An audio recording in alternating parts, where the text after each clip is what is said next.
Hello and welcome to Maximum Backstreet Boys, the first talking book about the band. It was written and researched by Keith Rodway, music is by Amanda Thompson, and it is read by Sarah Huntley.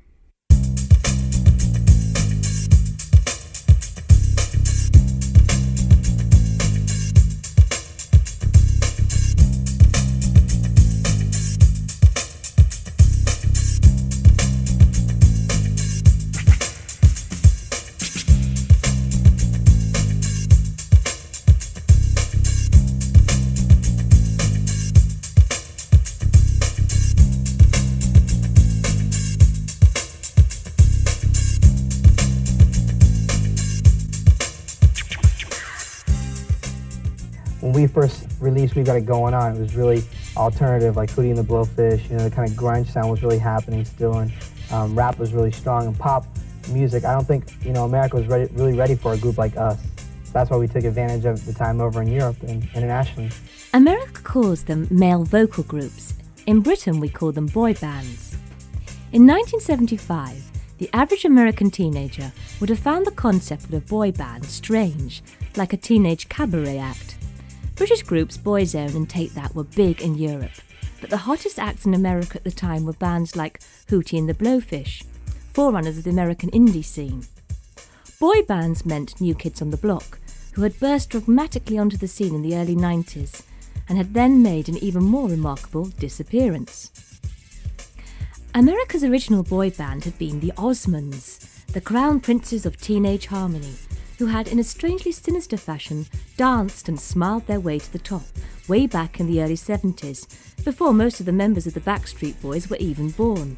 Flashback to 1993 before, as a group, the Backstreet Boys existed. The place is Orlando in Orange County, Florida, the Sunshine State and home to Disney World, the magical kingdom. Grunge and rap dominate the American music scene.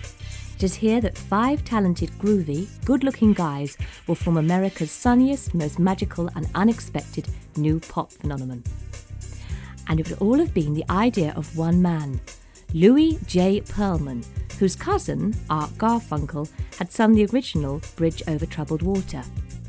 Lou would be the Backstreet Boys' mentor and father figure, a big man in every sense, a genius entrepreneur who thrives on challenge and refuses to accept refusals. Against the odds, he will magically realise a personal dream and produce a truly remarkable show business phenomenon, a hip American boy band with real talent.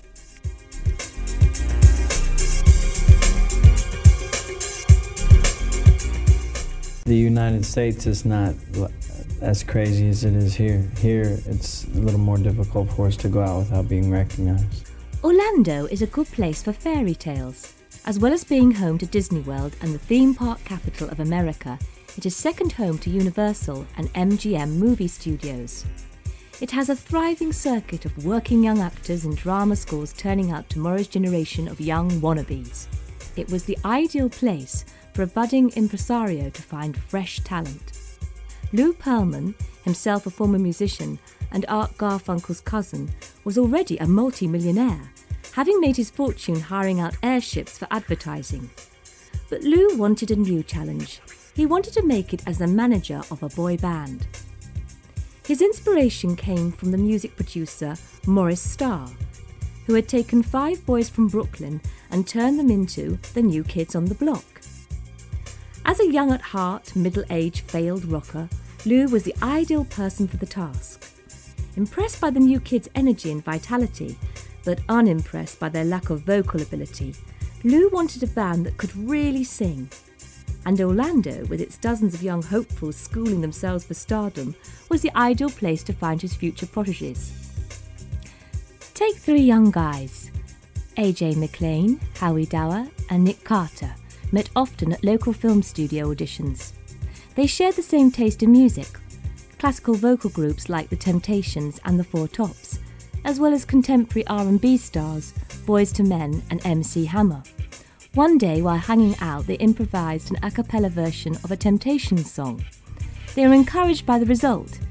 It seemed that even then they had something going on.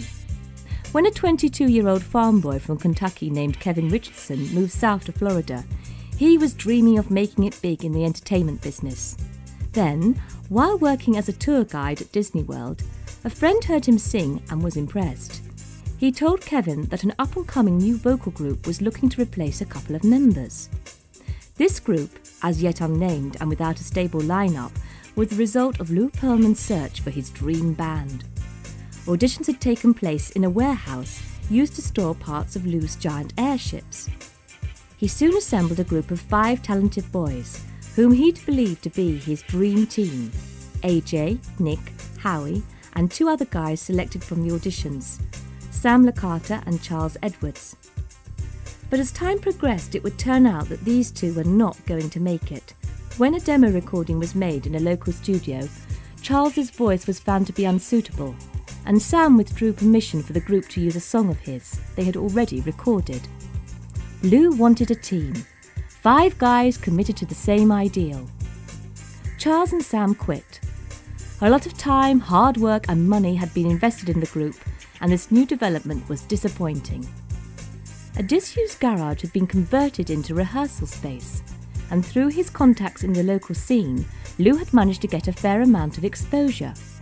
The results had been encouraging, but now he needed 2 new band members. Lou put out the word. Soon he learned of a good-looking, talented young man working at Disney World who had a good voice and could dance. His name was Kevin Richardson.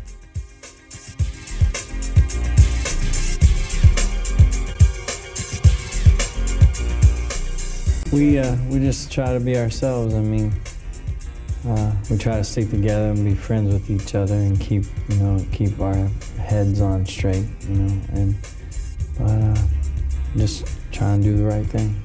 At this time, Take That were poised to be Europe's biggest pop act, and their vitality and versatility had endeared them to fans worldwide. But the Backstreet Boys, named after a flea market called the Backstreet Market, where kids hung out when it was empty, wanted a different kind of sound. Their own early interest in funk, R&B and hip-hop was to bring them a wider, hipper audience. Having Kevin in the band worked well, but they felt they needed a 5th member to make their sound complete. Lou Pearlman had hired an agent, Scott Hoekstra, to promote the group in and around Orlando, which he did with a reasonable amount of success, but they still needed the vital 5th voice. Kevin suggested that they bring in his cousin, Brian Littrell, now better known as B-Rock. The 2 had sung together in church back home in Kentucky. Brian was good-looking, hard-working, and most importantly, had a stunning voice. But Lou wasn't convinced. He wanted a local boy and didn't want the hassle of bringing in a school kid from Kentucky. But after a few weeks of trying it his way, he relented. Kevin was told to get on the phone to his cousin. Brian Littrell was in an American history lesson when a message for him buzzed over the school tannoy. His first reaction was that it was bad news, that something terrible had happened. Brian hadn't heard much from Kevin since he had left to work at Disney World, so to hear from him now was a surprise. More surprising was his cousin's suggestion that he drop everything immediately and leave Lexington to join a pop group in Orlando. The next day, having squared it with his doubtful parents, he took the first flight to Orlando. It was to be the best decision of his life. Lou's dream team was complete.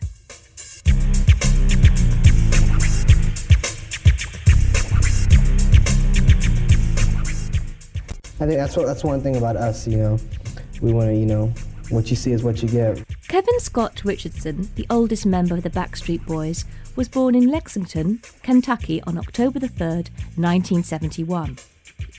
He remembers a happy early childhood on his parents' farm, enjoying the famous American great outdoors. His father, a physically imposing man who Kevin adored, kept a strict household. Kevin learned from him the value of hard work and the principle of holding out for what you really want. Kevin was lucky to enjoy the support of a strong family. Religion figured heavily in their lives, and Kevin, like so many great performers before him, learned to sing in church.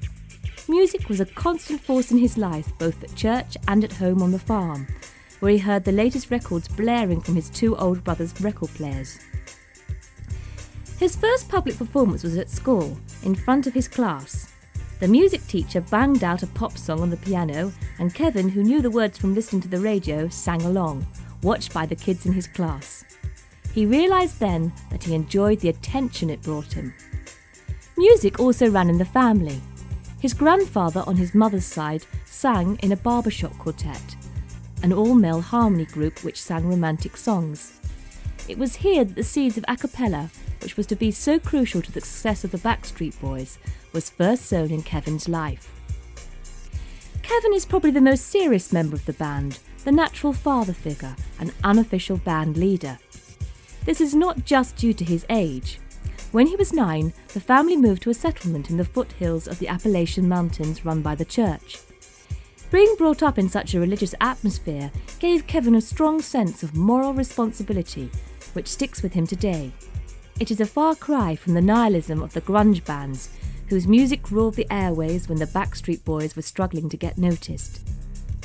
In the recreation hall at the settlement stood an old, out-of-tune upright piano. In a very short time, Kevin realised that he could play by ear. This was the real starting point. With a friend he had made at the settlement, Keith McGuffey, who could also play by ear, Kevin wrote his first song, a cheesy love ballad called As Time Goes By. While at school in the nearby town of Irvine, Kevin quickly became known as a promising athlete, as well as a skilled and charismatic singer. High school was mostly a string of academic and artistic successes, culminating in a standing ovation at a school talent contest. Kevin performed his cheesy ballad and a Van Halen instrumental, and soon attracted the resentment of his classmates. As the years progressed, it became obvious that he would outgrow his small-town community, and an attempt to form a rock band was a dismal failure. He wanted excitement and glamour, and was unlikely to find it in a close-knit rural community in Kentucky. It was seeing Top Gun at a local cinema that gave Kevin his master plan. He would join the Air Force and become a fighter pilot. But first he had to graduate from high school, and in the meantime sung on some demo recordings made with his old friend Keith at a local studio. But there was something wrong. He had blown it. He wanted to be a successful entertainer, and it wasn't happening.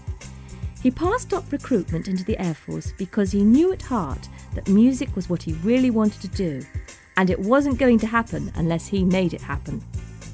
It was at this low point that the wheel began to turn in his favour.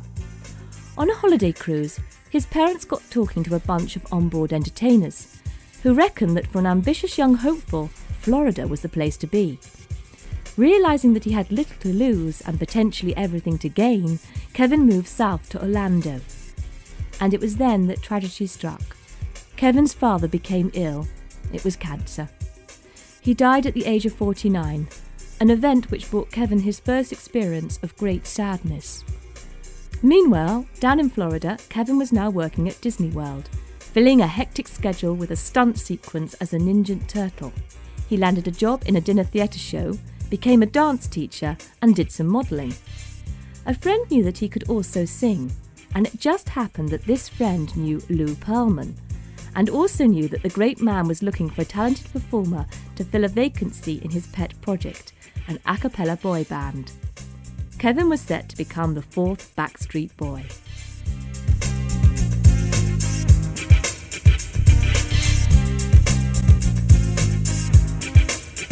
Our music it stems from all of what we grew up listening to, which has now become the Backstreet Boys sound. Agreeing to assume a stage name almost cost Howard Durrer the chance to become a Backstreet Boy and to become part of one of the most successful pop bands of the decade.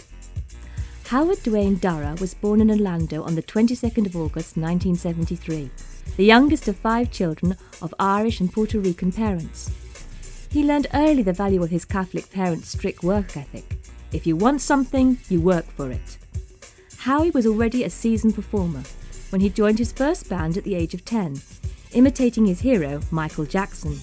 Having spent his early childhood developing his acting skills in children's theatres, he quickly earned himself a reputation for dedication and hard work.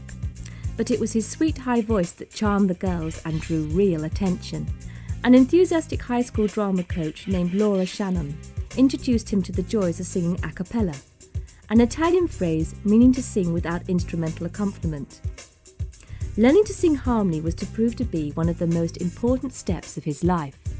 For the Backstreet Boys, their ability to harmonise and sing a cappella was to set them apart from other wannabe boy bands.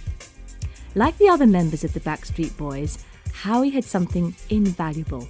He could really sing. What he really wanted to be was Bobby Brown or a member of New Kids on the Block.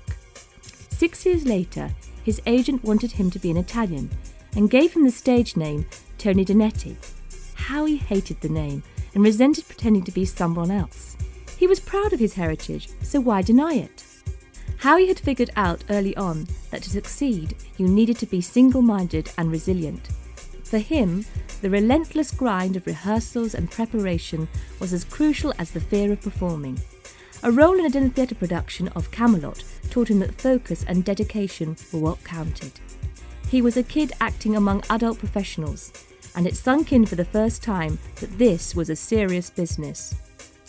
Appearing as an extra in the Disney feature film Parenthood, starring Steve Martin, raised his profile, and at school he couldn't put a foot wrong. But it was Bobby Brown and the New Kids on the Block who would be his true inspiration.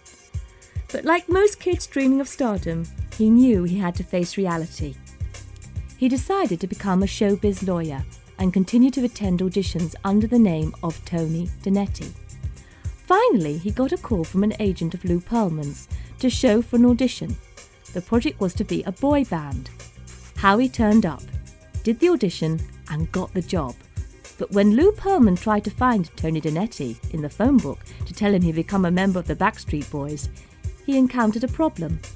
Tony Donetti didn't exist.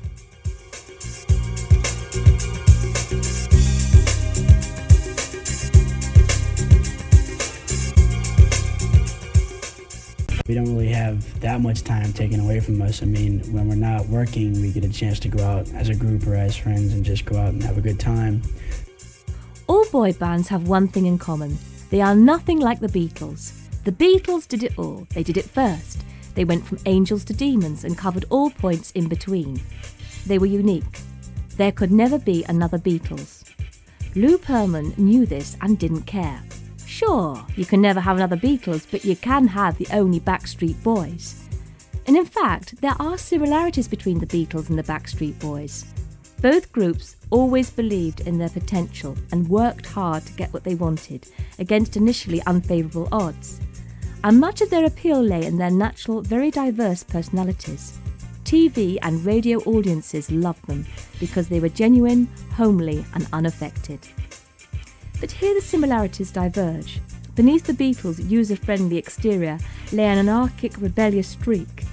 But the Backstreet Boys not only seem like boys next door, but actually are.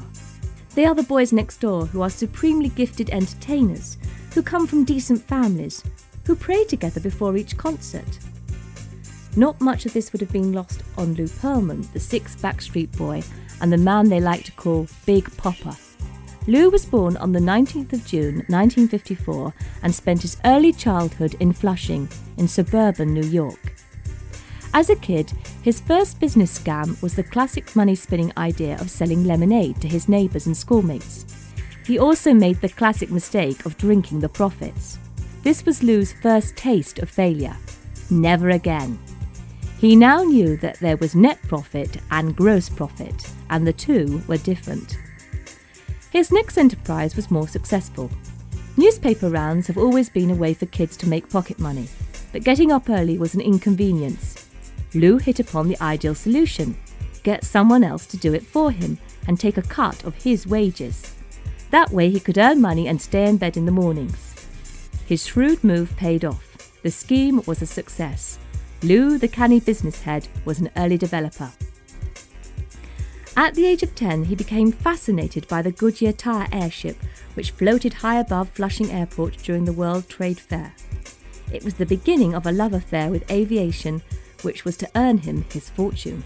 While studying for a business degree at the age of 21, Lou earned spare cash working at Teterboro Airport. As part of his course, he was expected to devise a business plan specifically for New York. Noticing that busy, tired executives who landed at the airport were forced to take limousines through hot, hectic traffic, Lou wondered why they didn't use a helicopter. which would be both quicker and more glamorous. Later, using the influence of his uncle, Jack Garfunkel, Lou was able to sell the idea. His first real business venture had taken off. His early clients included high-flying businessmen and celebrities. By the time he was 28, he was able to buy his first Rolls-Royce and built his greatest fortune hiring out airships for advertising, numbering McDonald's and Pink Floyd among his delighted clients. When floated on the stock market, his company eventually raised over £20 million. Luckily for the Backstreet Boys, Lou was always up for a fresh challenge. In the 70s, his own band Flyer had achieved modest success opening for larger acts, but basically it was going nowhere. More crucially, it wasn't making money. Lou turned his talents to the area he knew best, business. As an entrepreneur, he was a natural. In 15 years, he had turned himself from a penniless student into a multi-millionaire. But still he had a soft spot for the music business, and it was Art Garfunkel who turned him on to the new kids on the block. Art was impressed by their energy and showmanship, and the scenes of teen hysteria that attended their gigs reminded him of the Beatles and the Osmonds. To him, it seemed that each generation had its own teen pop phenomena. Lou knew of the new kids because his company had provided them with hired jets, but Art Garfunkel had sown in his mind the seeds of fascination, and he wanted to know more. Standing among screaming, weeping fans at a New Kids concert a few months later, Lou was transfixed. As songwriters or outstanding singers, the New Kids were nowhere. But their showmanship was undeniable. Most crucially, they were making money and having fun. Lou's heart may have belonged to music, but his head belonged to business. That night, a dream was born. Lou realised that what he wanted now was his own pop group. He was too old to do it himself, but he could help the right group to do the same thing, only better. His group would be able to sing.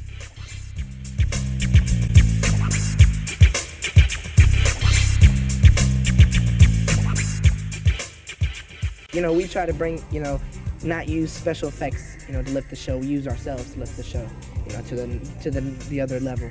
Alexander James McLean was born in West Palm Beach, Florida on the 9th of January 1978. When he was 4, his parents divorced and his father left the house one night without saying a word. For the rest of his childhood, AJ never saw him again. Denise McLean knew from the word go that her only child was going to be a performer. A compulsive attention seeker, he would sing and dance for neighbours and friends and became a talented mimic. He'd always shown a flair for the arts and was a skilled cartoonist and puppeteer. It was hard work for Denise bringing up a demanding, slightly eccentric child on her own. Because of the acrimonious divorce from her husband Robert, and because he saw the other kids doing with their dads the things kids do, AJ retreated into his own world of fantasy. Finding the reality of his own world unacceptable, he invented one which suited him better. By embellishing an already scanty truth with invention, he told what he called tall stories. Everyone else called them lies. But despite these problems, AJ enjoyed a happy childhood. His mother was interested in acting and show business in general, and recognised in AJ an early flair for performing. This led to his first public appearance at the age of 7 in a kids' fashion parade at the Boca Raton shopping centre. He quickly realised that here was something he enjoyed. People thought he was cute and made a fuss of him. Among these early admirers was the director of a local children's theatre, Nona Lloyd. She was casting for dwarves in a production of Snow White and knew straight away that AJ had something special. Dinner theatres, which offer a meal and a stage show, are popular in Florida and have always been useful for fostering new talent. Although as dopey AJ had a non-speaking part, he was able to steal the show. But the real buzz was that afterwards, kids came up to him and asked him for his autograph. This new form of attention appealed to AJ very much. This was the auspicious start of AJ's career as a child performer, clocking up an impressive total of 27 productions. AJ was a quick learner, and it wasn't long before he sussed out that he had a potential future in the entertainment business. With the dedicated backing of his mother, he received coaching in all the disciplines essential for a successful performer. A scholarship to the Boca Raton Dance Studio gave him the chance to study dance in all its forms, from ballet to tap and jazz, It was the ideal grounding for a future Backstreet Boy. Although AJ had his close peer group to hang out with, there were problems at school with some of the other kids. Sometimes AJ's love of inventing roles and fantasies for himself went too far. He began to be seen as an outsider. He admits now that maybe he was a little weird. He was still finding it hard to adjust to not having a dad. Other kids played sport with their dads. AJ went to singing lessons with his mum. His habit of lying was to lose him his first serious girlfriend. She couldn't handle his constant fabrications and told him so. Despite this, AJ was never short of female admirers, but no girls in his class could compare to the first true love of his life, Paula Abdul. When he first saw the video of Opposites Attract in 1989, he was hooked. He was 11 at the time. In the video, Paula sang to a cartoon cat. It was this that inspired AJ to begin drawing cartoons. As time progressed, AJ picked up more and more work. A part in a production of South Pacific honed his choreography skills. But it was at a Latin Carnival talent contest that AJ's part in this particular fairy tale was to take a bizarre twist. He had put a lot of energy into his one-man show for the contest, showcasing his diverse talents. As a consequence, he walked away with the $1,000 first prize, beating another boy with Latin looks called Tony Donetti. Over that summer, their friendship developed. They frequently found themselves at the same places on the showbiz circuit, including crucially the audition at Lou Pearlman's house. On the list below AJ was Tony Donetti, whose stage name almost lost him the chance for stardom.